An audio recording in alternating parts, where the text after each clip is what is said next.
All right. So I don't know about you guys. It's funny that, like I said earlier, it's funny that I'm preaching this message today because I was totally attacked with this yesterday. My 50th birthday is coming up, and I'm kind of planning my party. You guys are invited. President's Day Saturday. Mark your calendars. And I got to thinking about, like, who's going to want to come to my party? And I got to thinking, like, who even cares? Like, who am I? Nobody cares about me. And I had this whole moment where I'm like, Lord, what am I doing on this earth? Am I even worth it? Am I enough? Do I do anything? And then I watched this movie last night, which was one of those kind of cheesy God movies, and it was fine. But at one point in the movie, the teacher says to the student, write your epitaph. He had like a chunk of stone. He's like, what do you want your epitaph to say? What do you want it to say on your gravestone? And the guy had to really think about it because it was a golf movie. And he's like, do you want to say that you hit a 59 on the course, or do you want to say something else? And the guy had to really think about what do I want people to remember me for all time? And I got to thinking to myself, would anybody write anything on my epitaph? Like, it really got to me, this idea that I'm just not enough. And nobody cares. And nobody cares about me. And what am I doing? And I'm not, you know, like, this place isn't a packed house. So am I even any good as a pastor? And as a teacher, like, am I any good as a teacher? Do the kids even care if it was anybody else? And does my family even care? And I just, like, was totally, like, beat down with this idea that I'm not enough, that I'm totally screwing it up, that I'm a waste of space. And that is the lie that the enemy constantly comes at me personally for. But I know a lot of people think this way. I feel like women especially are attacked with this lie. Maybe guys are too, and I just talk to more women about this kind of deep stuff. But I feel like women especially are attacked with the idea of, am I enough? Am I a good enough wife? Am I a good enough mother? Am I a good enough worker? Am I a good enough friend? Am I a good enough whatever? And we spend all this time wondering, did I do a good enough job? Am I doing what I'm supposed to be doing? And so when I think these things, for me, I have to turn to the Lord. So I turn to my worship music. And I just have like a playlist of like, I've got true worship, I've got an encourage one when I'm feeling down. I just want songs that are like, you're enough, you're good, you're beautiful. And I think I just had it on my liked songs.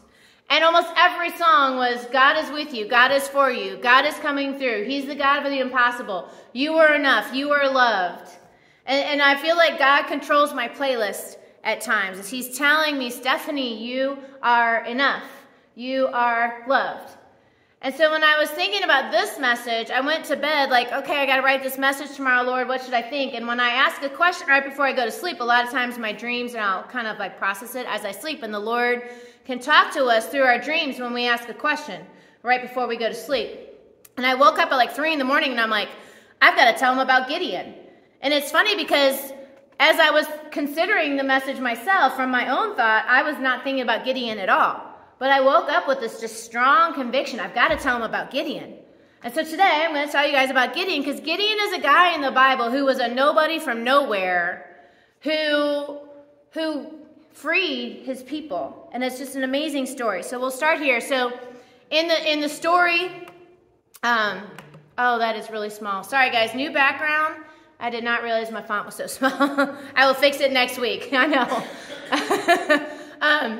So just to give you a little background where we are in the story. So we've got Adam and Eve, the start of humanity, and then all their kids. We've got Noah and the ark. A lot of you guys have heard of the flood and all that. And then we have, years later, we have Moses. And Moses led God's people out of slavery. And they wandered for 40 years in the desert. And God says, I'm going to take you to the promised land. So eventually, after 40 years, Joshua and Caleb led God's people out of the desert into the promised land. And they were like, they took over and they pushed all the people who lived there out and everything. They battled and got all those people pushed out, and they're like, yes. And everything was good. And then in the book of Judges, there's 8 judges, I think. It's a constant story of things are good. They're with God. God's protecting them. God's providing for them. Everything's great. And then they get to the point where they start thinking, we don't need God. We got this. And so they start doing whatever they want. They stop talking to God. They stop praying to God. They start praying to other gods. They start doing all this stuff they're not supposed to be doing. And God's like, oh, you don't need me? All right, cool. I'm going to stand over here. I'm going to take my protection and my provision with me. And we'll see how that works out for you. And it always works out bad. I'm going to tell you. When God goes like this to you, it's never good. Okay? And so without God's protection, without God's provision, things were bad. And then what happened in all the judges, spoiler, God would raise up a person, and that person would lead their people to victory, and everything would be good until they forgot. It was this constant cycle. So this is one of the cycles. It says, the Israelites did evil in the eyes of the Lord, and for 7 years he gave them into the hands of the Midianites. For 7 years, God's like, all right, I'm going to come back here. Let's see how that works out for you. And because of the power of Midian was so oppressive, the Israelites prepared shelters for themselves in the mountain clefts. They had to go hide in mountain caves and strongholds. And whenever the Israelites planted crops, the Midianites, the Amalekites, and other eastern peoples invaded the country. They camped on the land and ruined all the crops all the way to Gaza, that's in Egypt, and did not spare a living thing for Israel, neither sheep nor cattle nor donkey. They came up with their livestock and their tents like swarms of locusts. It was impossible to count them and their camels. They invaded the land to ravage it. Midian so impoverished the Israelites that they cried out to the Lord for help. Now, if you've ever, we've not had like true locusts. Like we have locusts, what is that, every 21 years when it gets like they're everywhere, right? But if you think of like, imagine a land that's a little hilly, kind of deserty, and there's all these fields and all this cattle, and the Midianites were so many they couldn't even count them. They would swarm, trample all their crops, kill and eat all their livestock, and the Israelite people had to go hide in caves. It was that bad. So every time they would start to plant something and things would start to get good, the other people, the Midianites and the Amalekites, would come and just take it all. And they could never get ahead, and they're starving, and they're like, oh my gosh. So they cried out to the Lord, Lord, help us. You're supposed to be our God. He's like, oh, because remember, he's back here going, all right. And they're like, God, please come help us. He's like, oh, you need me now? And so then he did as God does, and he came in to help. So when the Israelites cried out to the Lord because of Midian, he sent them a prophet who said, this is what the Lord, the God of Israel, says. I brought you up out of Egypt. I brought you out of the land of slavery. I rescued you from the hand of the Egyptians, and I delivered you from the hand of your oppressors. I drove them out before you and gave you their land. And I say to you that I am the Lord your God. Don't worship other gods as the Amorites in whose land you live. But you have not listened to me. He's like, I did all this stuff for you. I delivered you from slavery. I've given you everything you need, and you turned away from me. You didn't listen to me. And so I let you have your way, and look how that worked out for you. But fortunately for us, he's a good God. And so an angel of the Lord came and sat down under the oak of Oprah that belonged to Joash in Abesrite, where his son Gideon was threshing wheat in a winepress to keep it from the Midianites. So he had a little bit of wheat, and he knew if the Midianites knew that he had wheat, they'd take it from him.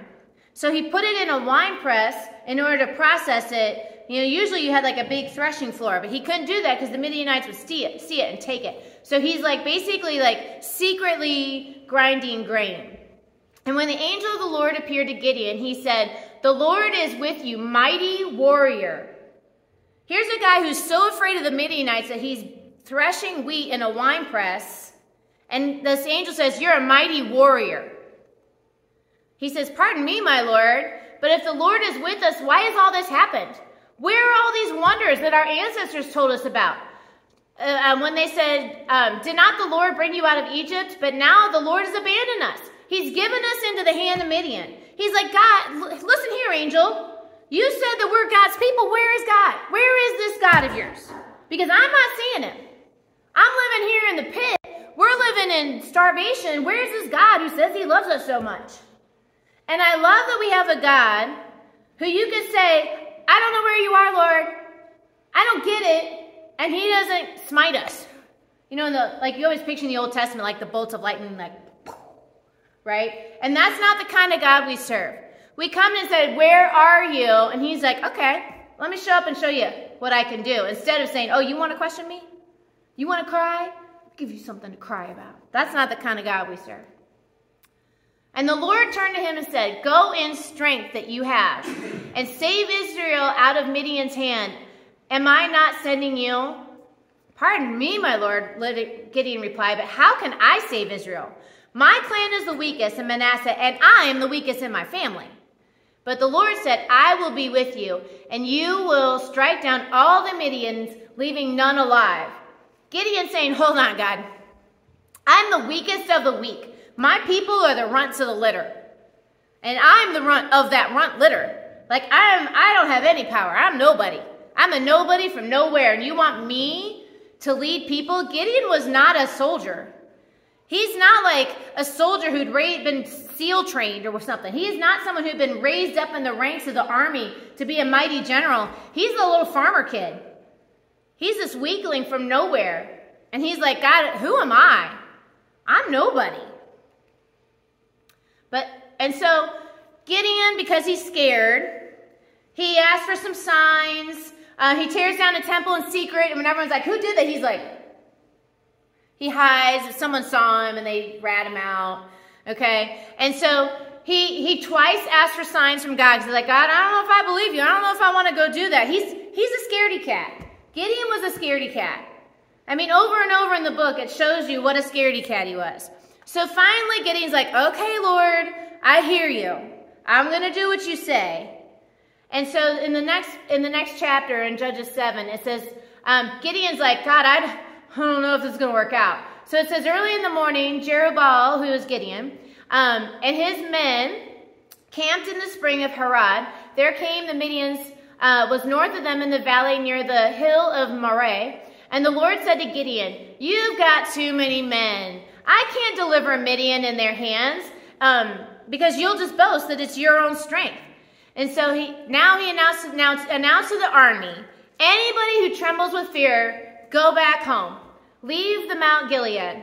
And so 22,000 men left with 10,000 remaining. Now let's remember, it said that the Midians were like locusts, too many to count. So imagine a plane full of people with so many you can't even count them. Gideon found 32,000 people, which was still like a little baby group of people compared to a giant army. And God's like, no, you got too many people there. Because if you will conquer them with this many, you'll say you did it out of your own strength. I don't want you to get credit for this. So tell anybody who's scared to go home. Which I think is funny because Gideon was such a scaredy cat. I'm not surprised Gideon didn't go home too. But Gideon stuck around. 22,000, so 2/3 of the army left with 1,000 left. Gideon's probably looking at this now small group. First it was a small group, at this tiny group of people going, oh, Lord, I don't know how we can possibly win. And then the Lord said to Gideon, oh, no. There's still too many men. Take them down to the water, and I will thin them out for you there. If I say this one goes with you, he goes. If that one goes with you, he shall not go. So Gideon takes him down to the water. There's this whole thing about how they drink the water. God gets him down to 300 guys. We've got an army you can't count and 300 guys. And Gideon's looking at this going, Lord, how can we possibly? There's only 300 of us. How could we possibly be an uncountable army? I don't understand. And God's like, all right, I got you, Gideon. He says, so during the night, the Lord said to Gideon, get up, go down to the camp because I'm going to give it to you into your hands. If you're afraid to attack them, just go down to the camp with your servant Parah and listen to what they're saying. Afterwards, you'll be encouraged enough to attack the camp. So he, Parah, his servant, went down to the outposts of the camp. The Midianites and the Amalekites and the other eastern people had settled in the valley thick as locusts. The camels no more could be counted than the sands of the seashore. Again, the storyteller is telling us there are so many people you can't count them. Gideon is vastly outnumbered. And so as Gideon arrived, he arrived just as a man was telling a friend of his that he had a dream. I had a dream that a round loaf of barley bread came tumbling down into the Midianite camp. It struck the tent with such force that the tent overturned and collapsed. And his friend responded, "Oh, this can be nothing other than the sword of Gideon, son of Joash, the Israelite. God has given the Midianites and the whole camp into his hands." Now, I find this interesting. Remember, Gideon's just a farmer. He's a nobody from nowhere. How have these guys heard of him, and why are they so afraid of him? It's because God has gone ahead of Midian, and he has sown fear into the Midianites. He has gone ahead of them and whispered in their ear, "Oh, you better watch out from that Gideon. Have you heard of Gideon? That Gideon guy, he's powerful. You don't want to mess with him." And so God has been going and is sowing in fear in all these soldiers that they're having dreams, and they know who this Gideon guy is. Remember, Gideon, the guy who's so scared that he was pressing wine in a wine press. Gideon, the guy who's so scared he asked God for all these signs. They've heard of him, and they're scared of him. And so when Gideon heard the dream and the interpretation, he worshiped God. He returned to the camp of Israel and said, "Get up! The Lord has given the Midianite camp into our hands." He divided his 300 men into 3 companies. He placed trumpets and empty jars in the hands of all of them with torches inside. So basically, they had a trumpet and a lantern. They did not have swords. They did not have machine guns. They did not have bazookas. They had a torch and they had a trumpet. That's how they were going to win. Now, if you send me into battle, if you send me against like Russia or North Korea, and you give me a trumpet and a flashlight, I am not feeling very confident that I'm going to win this battle. He says, "Watch me, follow my lead, and when I get to the edge of camp, just do what I say. When I and all who are with me blow our trumpets from all around the camp, blow yours, and then shout, 'For the Lord and for Gideon.'" So Gideon and the 100 men with him reached the edge of camp. So basically they flanked the camp at the beginning of the middle watch. So just after they had changed the guard, they blew their trumpets and they broke the jars with their hands, and the jars of the lanterns. And the 3 companies blew their trumpets and they smashed their lanterns, grasping the torches in their left hand and holding their right hand. But the trumpet they blew and they shouted, "The sword of the Lord and Gideon!" And while each man held his position around the camp, all the Midians ran, crying out as they fled. Ah, where'd it go? Basically, like, "Oh my gosh, it's Gideon!" And they were like, they ran around like a bunch of crazy people. Is it there? That's the next set. Oh, okay, good. Come down against. Oh, good. I just repeated some of it. I thought I missed it. So the army fled to Beth-shittah toward Zerariah as far as the border of Abel-Meholah. I need to take some like Hebrew. Near Tabbath. The Israelites from Naphtali, Asher, and Manasseh were called out, and they pursued the Midianites. Gideon sent messengers throughout the hill country of Ephraim, saying, "Come down against the Midianites, seize the waters of the Jordan ahead of them as far as Beth-Baran." So basically, their army like freaked out.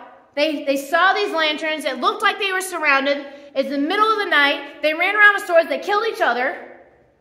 They like scrambled and they're like, run away, it's Gideon. And then Gideon sent some guys to get the rest of the Israelite people, and they pursued them and pushed them out of their country, and they saved the day. Huzzah! So here's this nobody from nowhere, the weakest of the weak. And God saved his people, 300 guys with lanterns and trumpets against an army too big to count. An army that for years and years and years had been defeating them. This little nobody saved an entire nation. And I love that story because I often feel like a nobody from nowhere. I mean, who am I? Little Stephanie Wolf from Ludlow, Kentucky. When you get about 100 miles from Ludlow, Kentucky, nobody's heard of Ludlow, Kentucky. Like if I go out of state, I tell people I'm from Cincinnati because nobody has heard of Ludlow, Kentucky. I'm a nobody from nowhere, and yet God can use me. We are nobodies from nowhere, and yet God can use every single one of us in this room for different things. Some of us are going to be amazing, are here to be amazing parents. Some of us are amazing coaches. Some of us are here to be amazing friends or spouses. Some of us are here to teach kids and to lead kids and to encourage kids. Some of us are here to mentor people. Some of us are here in our jobs, and whatever our job is, to bring joy, to bring healing, to bring hope in our jobs. Every single one of you in this room has been destined to do something good. And I wish I could find it. It's one of those things you see on Facebook, those little meme kind of things. And it's maybe you don't defeat a huge army, but maybe you encourage somebody. Maybe you gave hope to somebody. Maybe you shared your faith with someone and now they're going to become a person of faith. Maybe you raised great kids who are going to go do great things. Maybe you're a worker who helps keep your business serving the community. Each of us has a purpose in this world. Each of us was put here for a reason. And it might not be to strike down an army. I don't know. Maybe some of us will evict an entire army. I don't know. Probably something smaller than that, but equally as important. And so when I'm thinking about, I'm nobody from nowhere, I'm the weakest of the weak, I'm the runt of the litter. When I'm thinking, I don't matter, who's going to put anything on my tombstone? Do I even need a tombstone? Because who's going to care? I have to remember, for me, this is one of my memory verses. Memory verses are short verses that you remember when you feel like the enemy is attacking you. Psalm 139 is definitely one of my memory verses.